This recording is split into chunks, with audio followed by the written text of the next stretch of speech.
everyone, welcome to Mr. Teach Film Preach, and if you're a film lover like I am, and you learn from films as much as I do, then you are in the right place. And if you're in the right place, click like down below and subscribe to my channel for more content. Also, while you're down there, please let me know, what did you guys think of these 6 films that I'm reviewing today? I would love to hear your thoughts. What were the ones that you loved the most, ones that you didn't like so much? You can also check out my playlist for the 2022 films I've reviewed so far. Couldn't quite get to a video for every single one of these movies, so I combined them. The first film that is coming up is actually something I saw a while ago, and it's been out for a long time. It is on Netflix, The AdamProject. Big lover of Ryan Reynolds, support my Canadian brother. This is probably the first time that I was a little bit Ryan Reynolds fatigued, and I hate to say it. Really? He's just being Ryan Reynolds, doing his thing, a little sarcastic, and then they throw in a kid and make it sort of this emblem time travel sci-fi-ish film that is fun in some parts, but there's a lot of problems with this movie. I don't think it's quite as funny as it's always trying to be.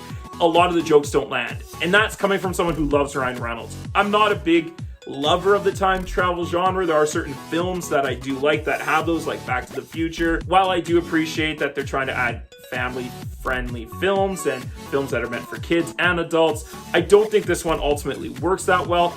I just don't think Sean Levy and Ryan Reynolds are quite the best dynamic. I think they're trying to monopolize off the success of Free Guy, and it worked in parts, don't get me wrong, and I did enjoy some of the adventure, but overall, it kind of just hit on a really meh level. Book of children-friendly films or family-friendly films, it just didn't add that much to the genre for me. So I'm gonna go ahead and give The AdamProject a C-. The next film on this list is the horror, drama, thriller, confusing film, Men. Written and directed by Alex Garland, who is a great filmmaker and a wonderful writer. He came out a few years ago with the film Ex Machina with Oscar Isaac, Domhnall Gleeson, and Alicia Vikander. Annihilation, which for me, I didn't love it, but it wasn't also horrible like some people make it out to be. I was anticipating this movie so heavily. I was excited. The trailers made it look awesome and creepy. And then I checked out the movie and I just kept going, what is happening?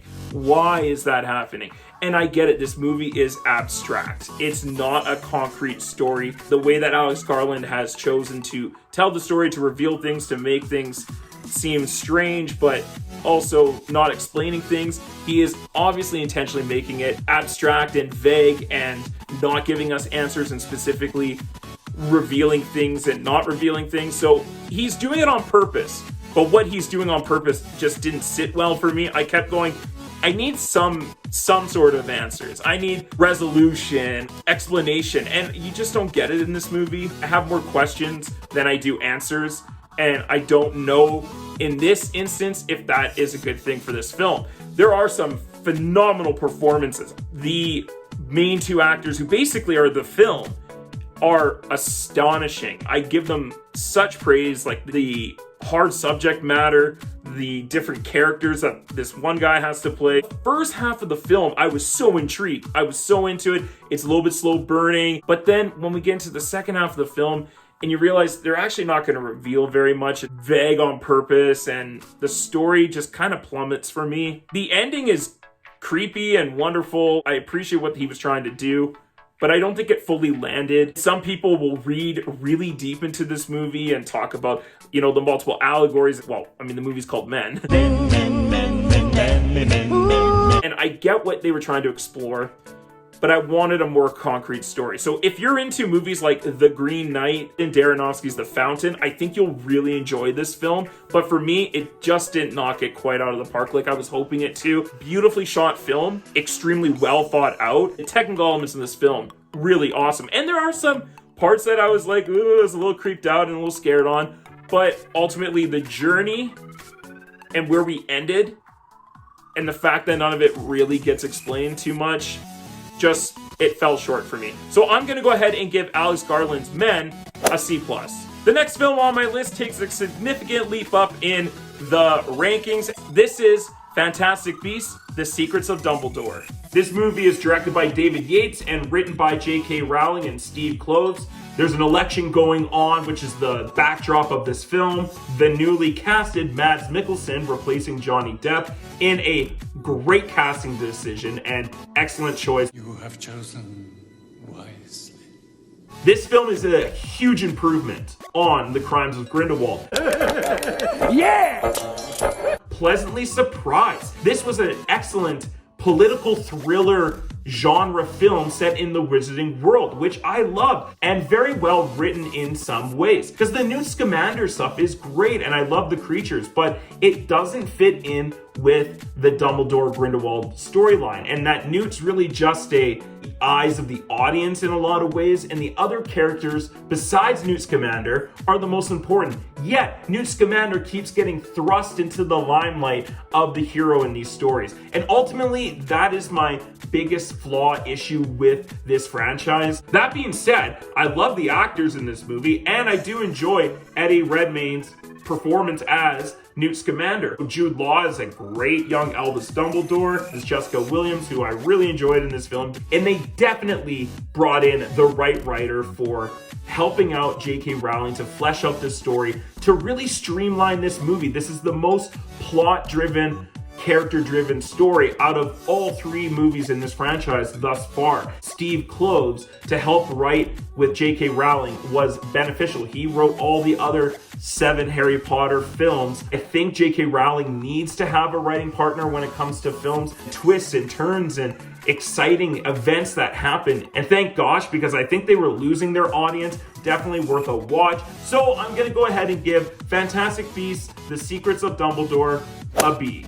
And the next film on my list is Doctor Strange in the Multiverse of Madness. This is the next film in the Phase 4 of the Marvel Cinematic Universe franchise, directed by Sam Raimi. After his Spider-Man trilogy, they mentioned Doctor Strange in the first Spider-Man film with Tobey Maguire. Oh, my lightsaber went out. And obviously he brought along his bag of tricks from the Evil Dead franchise and the Spider-Man franchise and leaned into that for this film. And most of the time it worked. Wanda Maximoff, aka the Scarlet Witch, who is involved and actually is the main antagonist in this film. And that leads me into Elizabeth Olsen in one of my favorite performances she's ever done. She is astonishing. Maybe the actual star of the film. There's a really cool dynamic that they're doing with her that I really enjoyed, the Scarlet Witch. The first hour of this film felt very Marvel. It felt very run-of-the-mill. The action, very CGI heavy. In this case, Sam Raimi brought a lot of his campiness to this film, where Scott Derrickson, I felt, treated the material a lot more seriously and visually, where this is a lot more campy. And not that that's bad, but I don't know if it always works for Doctor Strange's character and the story that this movie was trying to tell. The highs in this movie are extremely high. I loved the fight with the squid and the eye and all the horror stuff that Sam Raimi put into, especially the back half of this film, especially in the last hour of this movie, were amazing. That's what I wanted throughout the rest of this film. Darker, mysterious, creepy, haunting, sort of horror, scary movie. I wish that they had that in the first half of the film. It felt like two separate films, or the tones, and then they don't mesh. They sort of just bump into each other, and we transition into the second half of the film when we meet the Illuminati with Elizabeth Olsen running after them down that tunnel like she's almost like a zombie, like a deadite coming after them.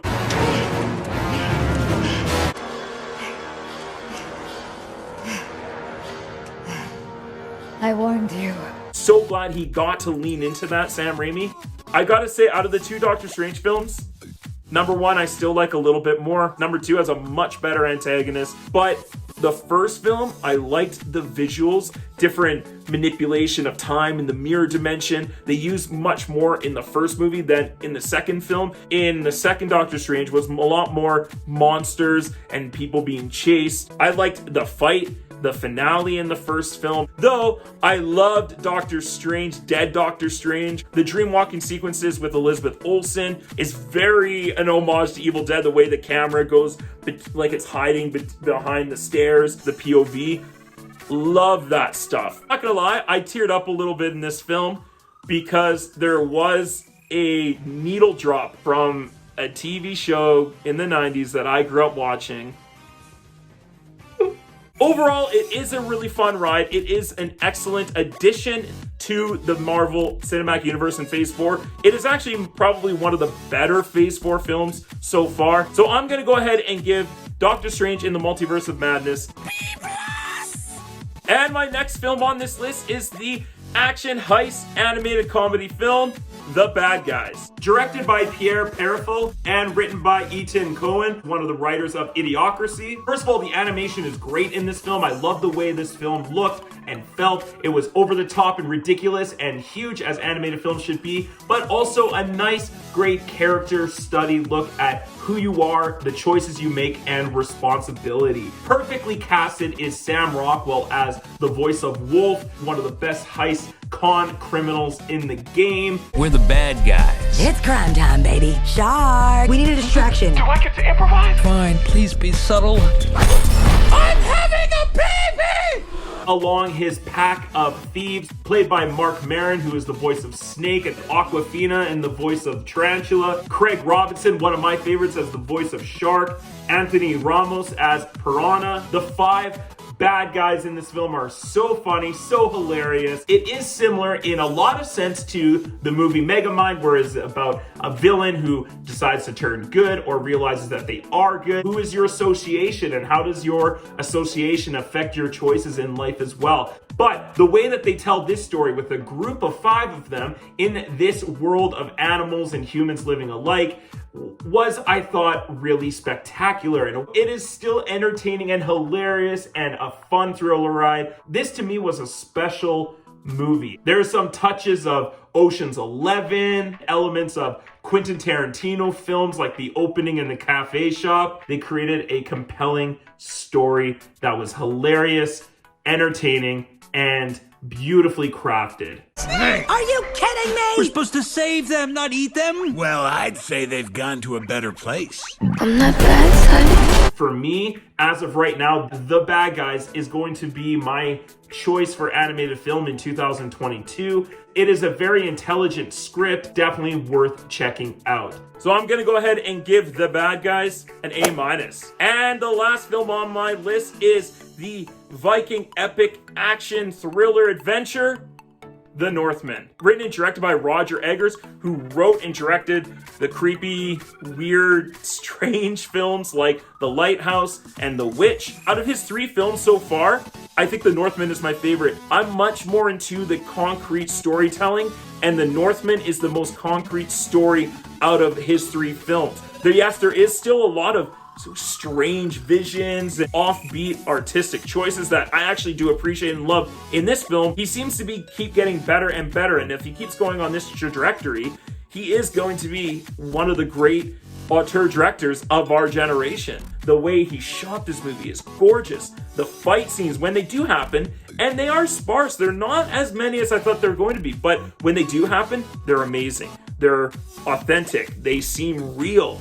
They are visceral and captivating, bloody and gory at times, yes, but also really beautifully shot. The cinematography, the long takes that he loves to do. The Vikings attacking that small village and Alexander Skarsgård with that axe going up that wall and jumping over. Just awesome scene. Really wonderful cinematography. The sound in this movie, I could feel it in my chest in the movie theater, and it was just pulsating. It's this soaring epic sounds that they were able to create. The drums, it just so fit this Viking aesthetic. As far as revenge films, it is simply that. It is a revenge film, but while still being a character study about the Northmen. Avenge my father, free my mother, kill my uncle. There is a fight in a volcano?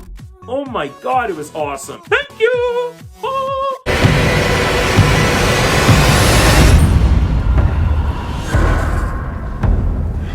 I cannot escape my fate. The journey that it takes you on is strange, but it's still concrete. I could still follow it. I thought of The Green Knight a lot when I was watching this movie. Now, I don't like The Green Knight. Visuals don't make a good story. You have to have a well-written script. Where I felt The Northman wasn't as abstract and strange and off-putting as The Green Knight. It was a little more concrete storytelling. It had a clear message. It had a very poignant point of view and tone. Like, they go for it. They don't... PC does not work in this film. They're full Vikings, you know? Pillage is in their title. I do think there are some beats of the movie that lag and it's a little long. I think it's 2 hours and 20 minutes. If it just had a little bit of smaller trimming, this movie would have been more streamlined. It would have been a little bit more enjoyable. Ultimately, the performances are wonderful. Nicole Kidman gives a scene-stealing performance. Anya Taylor-Joy is great in this film too. The best performance in this movie is the title role of Alexander Skarsgård. He is wonderful. This is his best performance I think I've ever seen him do. I'm a personal lover of Vikings, the TV show, at least the first 3 seasons. I love Vikings as a historian. This movie just explored that world so well and so viscerally. Bravo to Roger Eggers. I'm gonna go ahead and give The Northman an A-. What did you guys think of these 6 films? Which ones were your favorite? Did you love? I'd love to hear your thoughts and comments down below. While you're down there, click like and subscribe to my channel for more content. You can check out my 2022 playlist movies right up there. You can also check out some of the other films I recently did. Thank you so much for joining me today on Mr. Teach Film Preach. I hope you guys had a great time. I know I did. Have a good day, everyone. Stay focused, stay awesome, and as always, let's get taught.